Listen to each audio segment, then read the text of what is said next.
Mahogany boardroom table worth more than most people's homes. Surrounded by men in $1,000 suits, their faces frozen in absolute shock. Papers worth $5 billion being ripped in half and scattered across polished marble floors.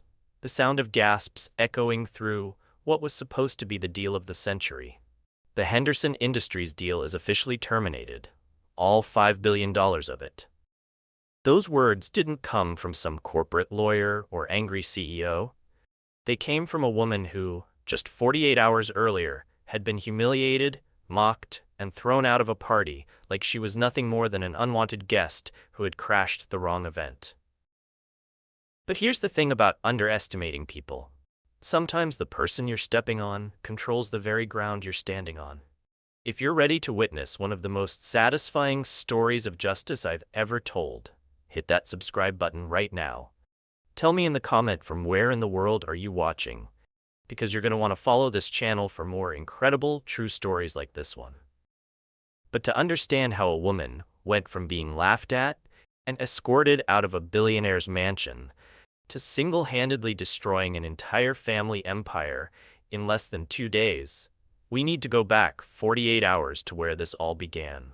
What you're about to witness will make your blood boil. The arrogance, the cruelty, the sheer audacity of what this family did to her will have you questioning how people like this even exist. But stick around for the ending, because when justice finally arrives, it's absolutely beautiful. 2 nights before that boardroom explosion, Dr. Amelia Cross stepped out of her understated sedan and walked toward the most exclusive charity gala in the city. The Blackwood estate loomed before her like a monument to old money. All marble columns and crystal chandeliers visible through floor-to-ceiling windows. She had one goal that night: finalize the Henderson Industries partnership that would change everything. What she didn't know was that she was about to experience a level of humiliation that would make your skin crawl. Amelia checked her coat and made her way to the main ballroom. The first thing she needed was a drink to calm her nerves before the big announcement. She approached the elegant mahogany bar, where a young bartender in a crisp white shirt was polishing glasses. Without even looking up, he said, "Excuse me, miss. Are you with the catering staff? The service entrance is around back." Let that sink in for a moment. A woman in a designer dress at a charity gala she was personally invited to attend, and the first assumption was that she must be the help. Amelia took a breath, smiled graciously, and simply said, "Actually, I'd love a glass of your finest red wine, please." The bartender's face flushed as he quickly poured her drink. But this was just the beginning of what was about to unfold. Within minutes, a woman glided over with the kind of smile that doesn't reach the eyes. This was Catherine Blackwood, the hostess herself, dripping in diamonds that probably cost more than most people's homes. "Well, hello there," Catherine said, her voice saccharine sweet. "I don't believe we've met. Are you someone's help?" She paused on that last word like it left a bitter taste in her mouth. Can you imagine? The woman hosting the event asking a guest if she's someone's domestic worker. But Amelia, with grace that would put royalty to shame, simply extended her hand and said, "Dr. Amelia Cross, thank you for having me tonight." Catherine's smile faltered for just a second, but she quickly recovered, introducing Amelia to nearby guests as simply our guest, never once asking about her profession, her background, or why she might be there.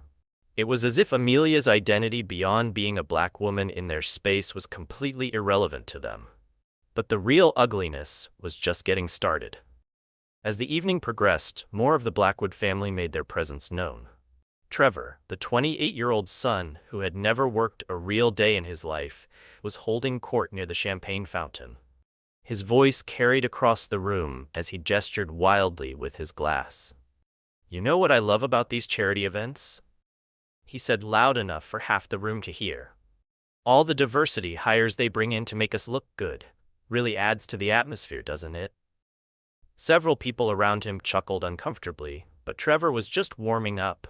His sister Sophia had her phone out, live streaming to her 100,000 followers, panning the camera around the opulent room.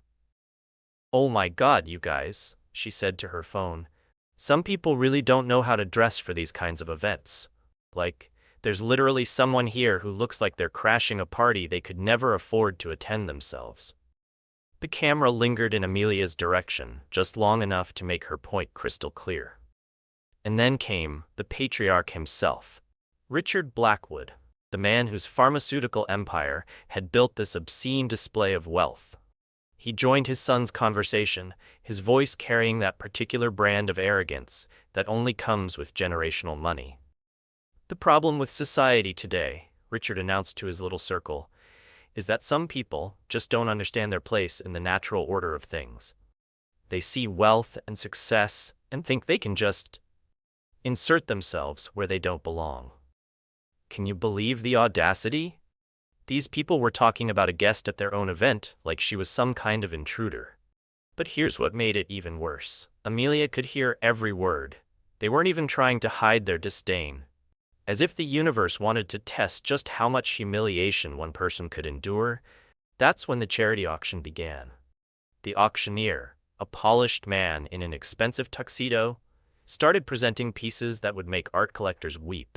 Original paintings, rare sculptures, items worth more money than most people see in a lifetime. The first piece was a stunning abstract painting valued at $150,000. Bidding started conservatively, but Amelia, who had been standing quietly at the back, raised her paddle. "We have $150 from the lady in the back," the auctioneer called out. Immediately, you could feel the energy in the room shift. The Blackwood family exchanged glances across the ballroom. Catherine whispered something to a woman beside her, both of them staring at Amelia with undisguised shock.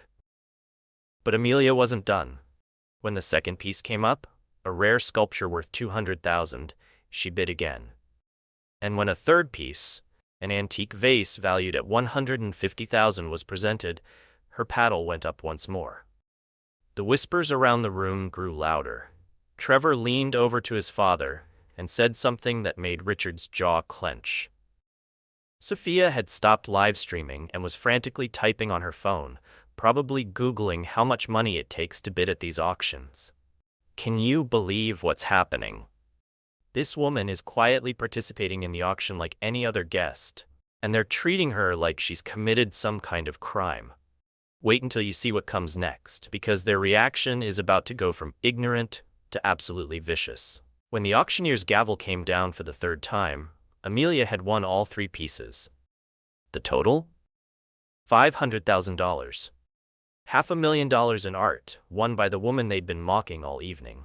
The silence in that ballroom was deafening. You could have heard a pin drop on the marble floor.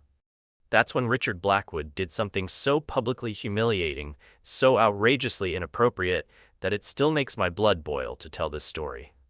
He walked directly across the ballroom, every eye in the room following him, and approached Amelia with the kind of smirk that said he was about to put her in what he considered her proper place.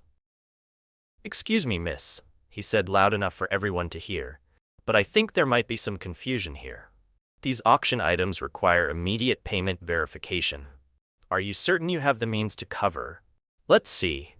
$500,000? The entire room went dead silent. We're talking about a charity auction where payment verification is handled privately after the event, but Richard was demanding proof right there, in front of everyone, like she was trying to pull some kind of scam. But wait, it gets worse. Richard snapped his fingers and gestured to two security guards who had been stationed near the entrance. "Gentlemen, we need to verify this lady's payment method before this becomes embarrassing for everyone involved." Embarrassing for everyone? No, Richard. What was embarrassing was watching a grown man publicly humiliate a woman who had done nothing but participate in his own charity auction. And Sophia? She had her phone out again, filming everything with the kind of gleeful malice that only comes from someone who has never faced real consequences for their actions. "Oh my God, you guys, this is literally going viral right now," she cackled to her followers. "Someone just tried to buy $500,000 worth of art, and now they're getting called out. This is better than reality TV." As security approached Amelia, asking her to step aside so they could verify her financial credentials, the woman who controlled a business empire worth billions simply looked at Richard Blackwood with the kind of calm that should have terrified him. Instead of causing a scene, instead of arguing or defending herself, she simply said, "Of course, I understand you need to protect your event's integrity." But what happened next would change everything. As she was being escorted toward a private room to sort out this misunderstanding, Amelia did something that would set in motion the complete destruction of everything the Blackwood family had built. She pulled out her phone and made a very quiet, very brief phone call. That phone call was about to trigger the most spectacular downfall you've ever witnessed. But before we get to the fireworks, let me paint you a picture of what happened in those crucial next few minutes. Amelia stepped onto the marble terrace outside the ballroom, away from the prying eyes and cruel whispers. The cool night air carried the sound of classical music and laughter from inside, but her focus was laser-sharp on the conversation she was about to have. She dialed a number she knew by heart and waited exactly 2 rings before a voice answered. "Henderson Industries? Yes, it's Dr. Cross. We need to talk." Those 8 words were about to cost the Blackwood family everything they had built over 3 generations. But they had no idea what storm was brewing just steps away from their champagne and caviar. The conversation lasted exactly 90 seconds. No raised voices, no dramatic declarations, just a calm, professional discussion that would reshape the business landscape forever. When Amelia hung up that phone and turned back toward the ballroom, something had fundamentally shifted in her demeanor. She wasn't the gracious woman who had been politely enduring their abuse anymore. This was controlled fury, wrapped in elegant composure. And if the Blackwood family had any sense, they would have been terrified. But instead of sensing the danger, they were too busy celebrating what they thought was their victory. As Amelia re-entered the ballroom, she could hear their voices carrying across the marble floor. They weren't even trying to lower their voices anymore. Trevor was practically cackling with delight.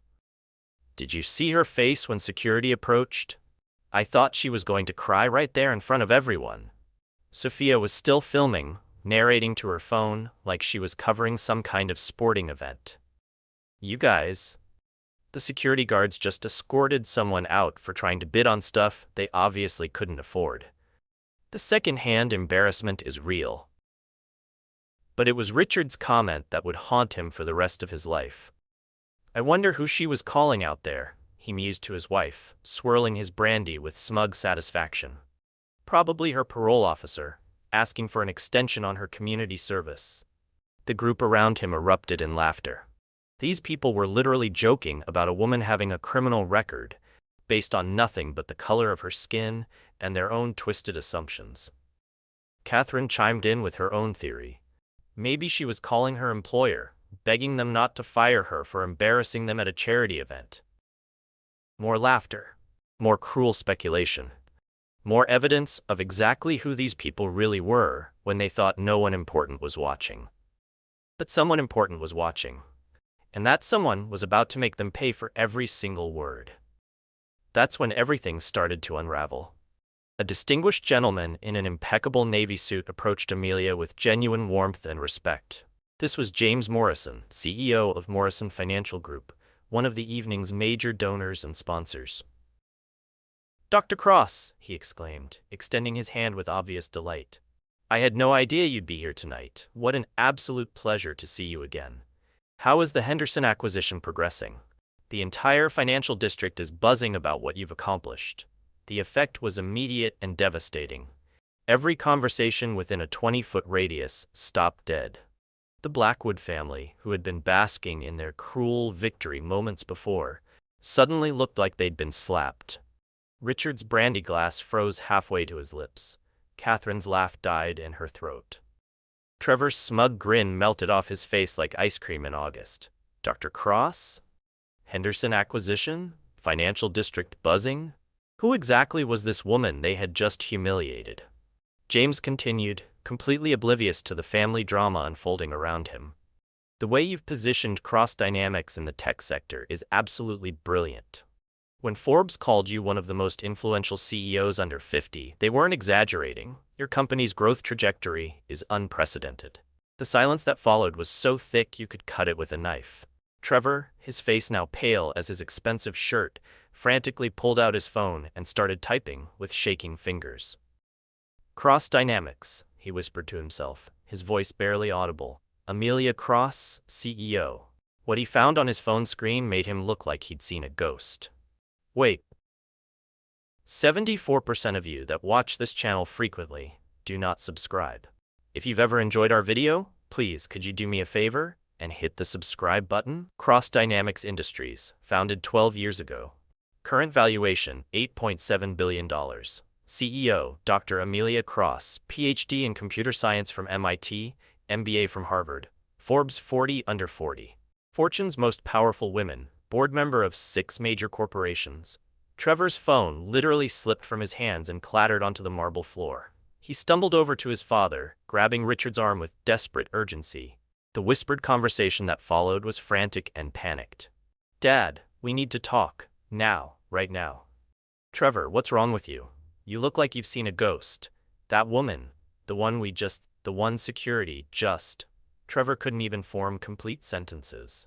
Dad, she's worth almost $9 billion. Richard's face went through a series of expressions that would have been comical if the situation weren't so catastrophic. Confusion, disbelief, realization, and then pure, undiluted terror. That's impossible, Richard whispered back, but his voice cracked on the words. She's just some. But he couldn't finish the sentence, because the truth was starting to sink in like a lead weight in his stomach.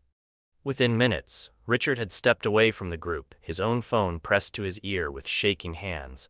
His voice was tight with barely controlled panic as he spoke to someone on the other end. Patricia? It's Richard. I need you to find out everything about someone named Amelia Cross. Everything. Her company, her connections, her business dealings. Drop whatever you're doing and get me a full report in the next 10 minutes. The wait for that phone call to come back felt like an eternity, but when it did, the color drained completely from Richard's face. Sir? His assistant's voice came through the speaker, and even from across the room, you could hear the panic in her tone. Sir, I've got that information on Amelia Cross, and I think you need to sit down. Just tell me, Patricia. She's the CEO and founder of Cross Dynamics Industries. They're worth $8.7 billion. She personally controls about 60% of the company, which makes her net worth approximately. There was a pause as if Patricia was double-checking her numbers. $5.2 billion. Richard actually staggered. Literally stumbled backward like someone had punched him in the chest. But Patricia wasn't done. Sir, there's something else. Something much worse. Cross Dynamics Industries is the primary technology partner for Henderson Industries. The Henderson deal that's supposed to close tomorrow? The $5 billion pharmaceutical merger that would save our company? It goes through Cross Dynamics. She has to approve it. The phone slipped from Richard's hand. Catherine, who had been eavesdropping on the conversation, felt her knees go weak. That's impossible, she whispered, but her voice sounded hollow even to her own ears. She's just some. But she couldn't say it either, because the truth was staring them all in the face with the force of a freight train. Richard's voice, when he finally spoke, was barely a whisper. The Henderson deal. Oh God, the Henderson deal goes through Cross Dynamics. The woman they had mocked, humiliated, and thrown out of their party wasn't just rich. She wasn't just successful. She was the one person who controlled whether their family business survived or crumbled into dust, and they had just given her every reason in the world to destroy them. What happened next was the most beautiful display of power and justice I've ever witnessed. But first, let me set the stage for you, because the next 4 minutes were about to become the most expensive 4 minutes in the Blackwood family's history. A man who had spent his entire life believing that money and heritage made him untouchable, suddenly realizing he had just declared war on someone who could buy and sell his company before breakfast. The panic in his eyes was unmistakable as he watched Amelia across the ballroom, still speaking calmly with James Morrison and other legitimate business leaders who clearly knew exactly who she was. Richard smoothed his tie, plastered on what he probably thought was a charming smile, and began making his way across the marble floor, like a man walking to his own execution. Each step was calculated, desperate, pathetic in its obviousness. When he reached Amelia, his voice was honey-sweet, dripping with the kind of fake friendliness that makes your skin crawl. "Dr. Cross," he exclaimed, as if they were old friends reuniting at a class reunion. "What a tremendous misunderstanding we've had this evening. I do hope you'll accept my sincere apologies for any confusion. Perhaps we could step somewhere private and discuss this like the business partners we are." Business partners. The audacity was breathtaking. This man who had publicly questioned her ability to pay for auction items, who had called security to humiliate her, who had made jokes about her calling her parole officer, was now trying to pretend they were equals in the business world. But Amelia's response was ice-cold perfection. She looked at Richard with the kind of calm that comes from holding all the cards in a poker game where your opponent has just bet everything on a losing hand. "Mr. Blackwood," she said, her voice carrying across the immediate area with crystal clarity, "I think our business relationship speaks for itself, don't you?" The emphasis on business relationship was subtle, but devastating. Everyone within earshot understood exactly what she meant. That there was no relationship, that there never had been, and that there certainly wouldn't be one moving forward.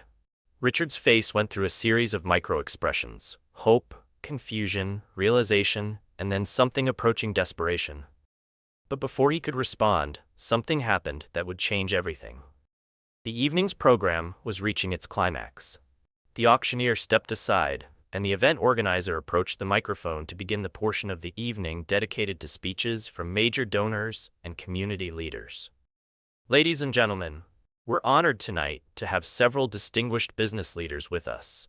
We'd like to invite Dr. Amelia Cross, CEO of Cross Dynamics Industries, to share a few words about tonight's cause." The invitation hung in the air like a loaded gun. Richard's face went ash-gray as he realized what was about to happen. This wasn't just any speech by any donor. This was about to be a public execution, broadcast live to 200 of the most influential people in the city. Amelia walked to the microphone with the grace of someone who had given hundreds of presentations to boardrooms full of Fortune 500 executives. Every eye in the room was on her, but now it wasn't with the curiosity and disdain from earlier in the evening. Now it was with respect, attention, and growing awareness that something monumental was about to happen. She adjusted the microphone, looked out over the sea of faces, some confused, some expectant, some terrified, and began to speak. "I came here tonight," she said, her voice carrying clearly through the sound system, "to celebrate partnership and community, to support a worthy cause, and to finalize a business relationship that would benefit everyone involved." Her pause was perfectly timed, allowing the weight of those words to settle over the crowd. "Instead, I witnessed something that goes against everything I believe in as a business leader and as a human being." You could hear a pin drop in that ballroom. 200 people holding their breath, waiting to see what would happen next. For those who may not be aware, my company, Cross Dynamics Industries, has been working for months on a partnership with Henderson Industries, a $5 billion acquisition that would create thousands of jobs and revolutionize pharmaceutical technology.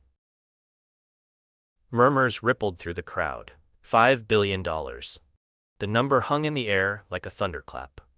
This partnership was contingent on several factors, including the character and values of our associated partners. One of those partners was supposed to be Blackwood Pharmaceuticals.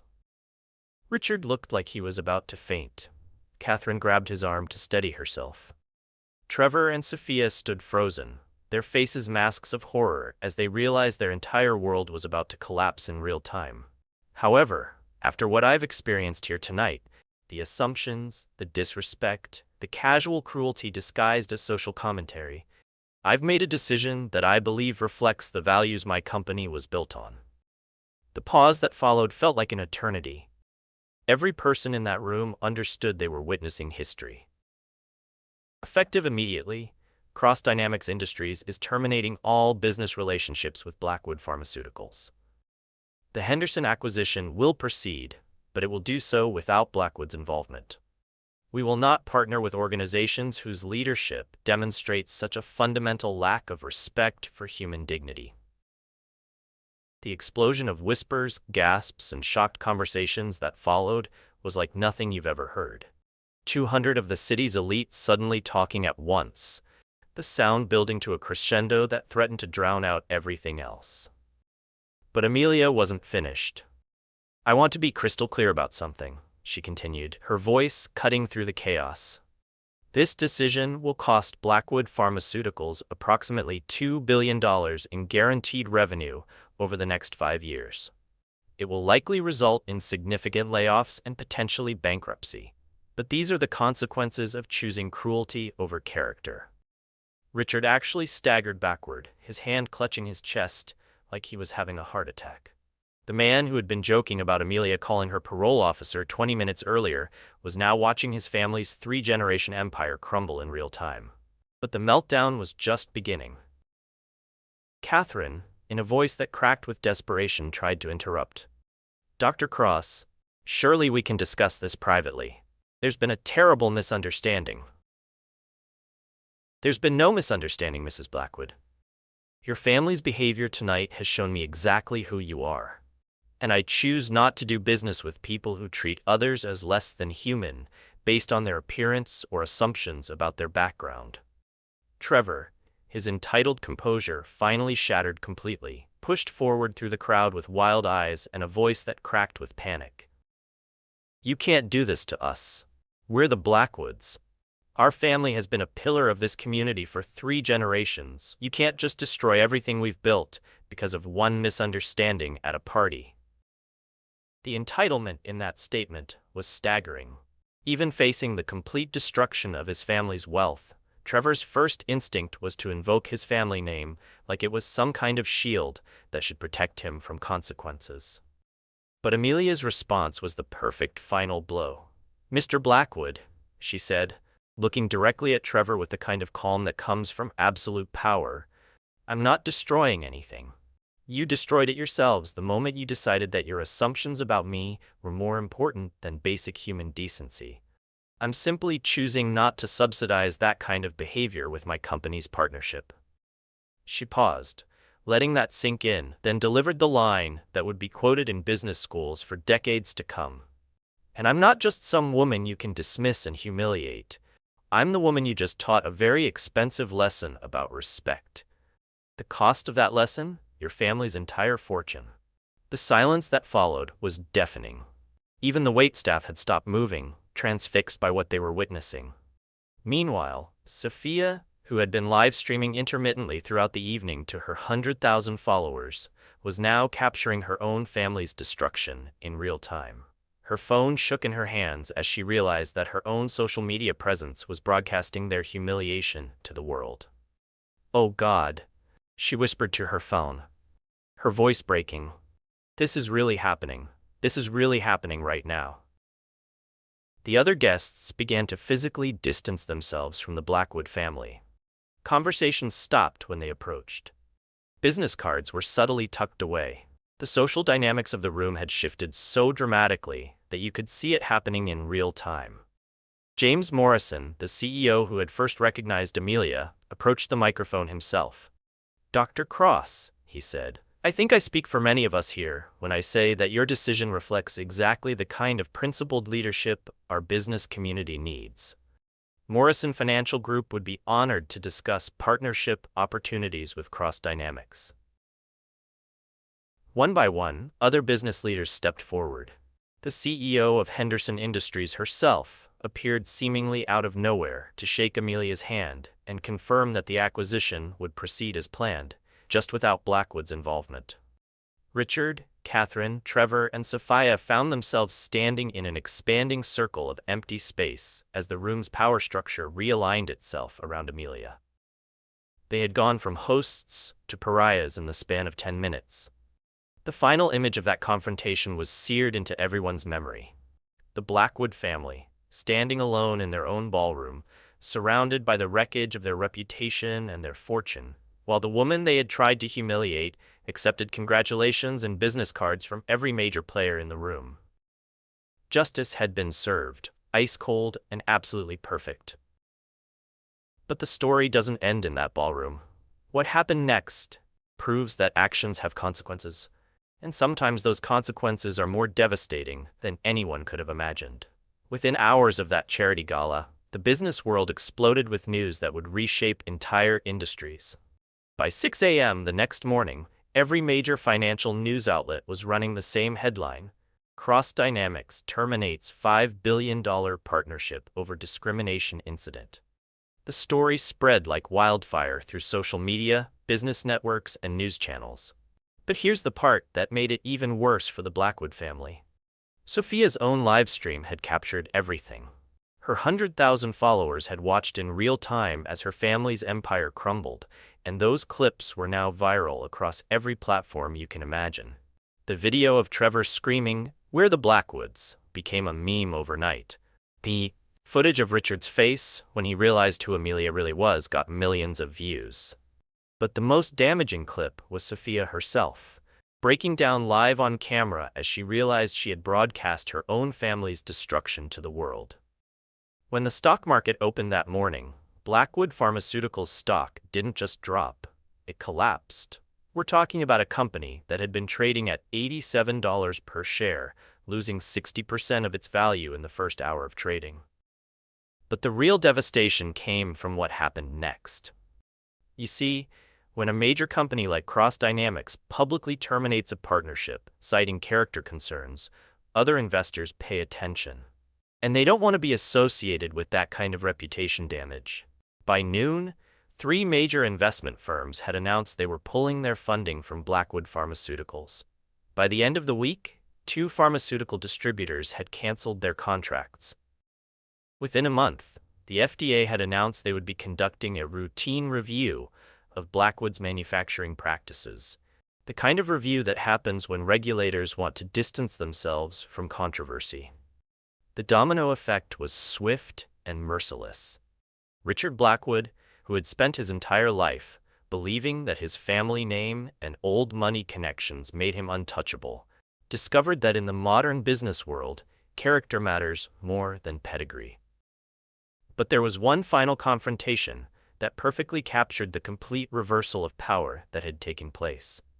3 days after the charity gala, as Amelia was leaving her office building after finalizing the Henderson acquisition, which proceeded exactly as planned, just without Blackwood's involvement, she found Richard waiting by her car in the parking garage. Gone was the arrogant patriarch who had publicly humiliated her. This was a broken man, his expensive suit wrinkled, his face haggard with sleepless nights and the weight of watching everything he'd built crumble in real time. "Dr. Cross," he said, his voice barely above a whisper, "please, I'm begging you. My family? We've lost everything. Our investors, our contracts, our reputation. Surely there's something we can do to fix this. Some way to make amends." The desperation in his voice was palpable. This man, who had questioned whether she could afford $500,000 in auction items, was now pleading with her to save his family from financial ruin. But Amelia's response was the perfect encapsulation of everything this story represents. She looked at Richard with the same calm dignity she had maintained throughout the entire ordeal, and said, "Respect isn't about money, Mr. Blackwood. It's about character. Tonight, you showed me exactly who you are. And I showed you exactly who I am. The difference is, I can sleep peacefully knowing I've never treated another human being the way your family treated me." She paused, letting that sink in, then delivered the final truth that Richard would carry with him for the rest of his life. "You didn't lose your fortune because of one bad night, Mr. Blackwood. You lost it because that one night revealed who you've always been. The only difference is that this time, you chose the wrong person to show your true character to." Richard stood there in that parking garage, watching the taillights of Amelia's car disappear into the night, understanding for the first time in his life that money and family names mean nothing if you don't have basic human decency to back them up. 6 months later, the business pages told the final chapter of this story. Blackwood Industries filed for bankruptcy protection, unable to recover from the cascade of lost partnerships and investor withdrawals. The family's mansion was put up for sale. Catherine's charity board positions were quietly revoked. Trevor's trust fund evaporated, along with the family fortune. Sophia's social media following abandoned her, as quickly as they had originally flocked to her wealth and lifestyle content. But here's the beautiful part of this ending. While the Blackwood family lost everything due to their own cruelty, Amelia used her experience to create something meaningful and lasting. She launched the Cross Foundation for Entrepreneurial Excellence, specifically designed to provide funding, mentorship, and opportunities for underrepresented entrepreneurs who face the same kind of prejudice and discrimination she had encountered. The foundation's mission statement reads, "Talent and vision have no color, no gender, no predetermined background. Success should be measured by character and capability, not by assumptions and appearances." The foundation's first round of funding provided $50 million in grants and low-interest loans to minority-owned startups. Within 2 years, those businesses had created over 3,000 jobs and generated more than $200 million in revenue. If you've been following this incredible story of justice and transformation, make sure you hit that subscribe button right now, because these are the kinds of real-life stories that prove karma is real and character matters more than anything else. Today, Dr. Amelia Cross continues to run Cross Dynamics Industries, which has grown to become one of the most respected technology companies in the world. Her personal net worth has increased to over $7 billion, but more importantly, she's known throughout the business community as someone who treats every person with dignity and respect, regardless of their background or position. The charity gala where this all began? It's still held annually, but it's now sponsored by the Cross Foundation instead of the Blackwood family. And every year, Amelia gives a speech about the importance of character in business and in life. What happened to Dr. Amelia Cross is a perfect example of why we should never judge people by their appearance, their background, or our own limited assumptions about who they are or what they're capable of achieving. Have you ever witnessed someone being treated unfairly because of prejudice or assumptions? Drop a comment below and share your story, because these experiences remind us all why respect and dignity should be given to every person we meet. The Blackwood family learned the hardest lesson of their lives that night, that sometimes the most expensive lesson is learning that money can't buy you decency, respect can't be purchased with a family name, and character is the only currency that truly matters in the end. And Dr. Amelia Cross? She proved that true power isn't about humiliating people who've wronged you. It's about using your influence to make sure those wrongs never happen to anyone else again.